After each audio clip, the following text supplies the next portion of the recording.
नवदास हत्याकांड नहीं झी दीपाली रखिथिबार बयान उपरे प्रतिक्रिया रखिछन आईन मंत्री कहछन कुटुंब लोकंकर संदेह के नेकरी क्राइमब्रांच तदंत मूल हो जाइछे मामलार सच षडयंत्र और संपृक्ति नहीं पूरा तदंत क्राइमब्रांच करबा तदंत के बंद करबार के गला सरकार चेष्टा करथिले तांकर कुटुंब मुख्यमंत्री को भेटबार उतारू फेर थरे तदंत मूल होइछे बड़ा जल्दी खुलासा हबा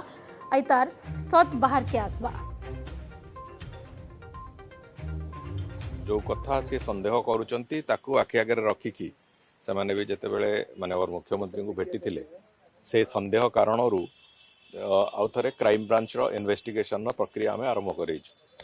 अनेक गुड़े कथा से आसूची सत्यता कौन कौटा ठीक कौटा भूल एवं विभिन्न दिगरु एसबू कथार जो अच्छी से जो ता पछरे किए अच्छी ये घटनार एवं से कहार कहार संपृक्ति अच्छी ये सबू कथा को